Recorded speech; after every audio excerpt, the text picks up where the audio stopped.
Canwch gan newydd i'r arglwydd, y ddei ar gyfan canwch i'r arglwydd.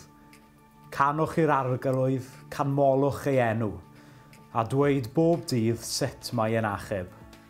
Cofiwch hyn, os mae ychydig ydych chi'n ei hau, bach fydd y cynheuaf. Os ydych chi'n hau'n hael, cewch cynheuaf mawr.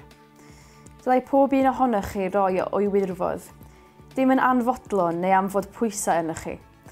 Mae Duw mwynhau gweld pobl sydd wrth eu boddau yn rhoi.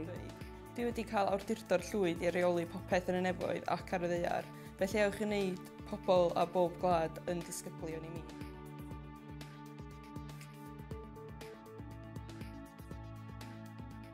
Mae'r Beibl wedi bod yn bwysig i mi ers pan oes i'n Gristion. O'n i wedi magu mynd i'r capel ac yn clywed y Beibl yn cael ei ddarllen, ond pan oes i'n nabod Iesu Grist, ddari fi ddechrau ddarllen o drosta i'n hun. Beibl William Morgan oedd ar gael bryd hynny.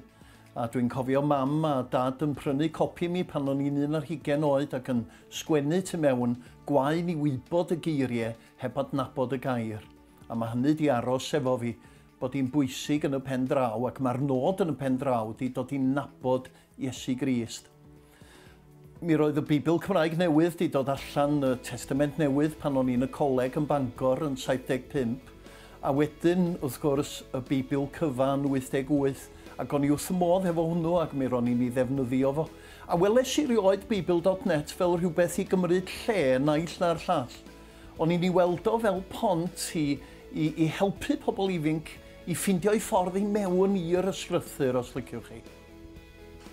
Dwi'n meddwl bod Beibl.net jyst yn fendith i ni fel Cymru. Mae'n rhywbeth da ni angen bod yn falch iawn ohono fo.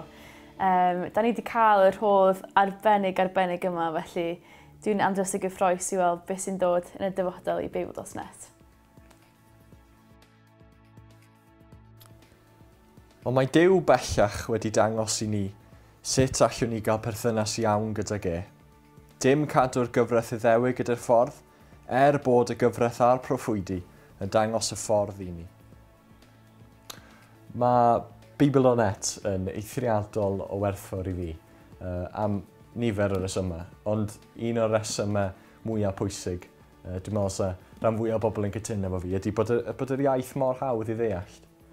Bod ni'n gallu deall ystyr adnodau a deall be mae Duw yn ddeud yn y gair lot rwyddach oherwydd Beibl.net.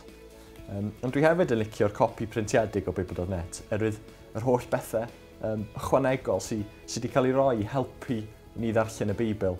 Ar gychwyn y Beibl mae yna dudalen yn helpu pobl i ddeall sut mae'n mynd ati o'r lle cyntaf i ddechrau darllen y Beibl, lle i gychwyn darllen y Beibl. A wedyn yn cefn y Beibl, mae yna fapiau hyfryd i ni gael gweld lle mae pethau wedi digwydd, a mae yna eirfa o eiriau anodd, geiriau mae pobl heddiw yn cael ei anodd i ddeall. A mae yn rhywbeth eithriadol o werthfawr, a beth dwi'n obeithio ydy fydd pobl yn mynd ati a darllen hwn, a bydden nhw'n sylwi ar y Duw sydd y tu ôl i'r Beibl, a bydden nhw'n dod i nabod Duw trwy ddarllen y gair.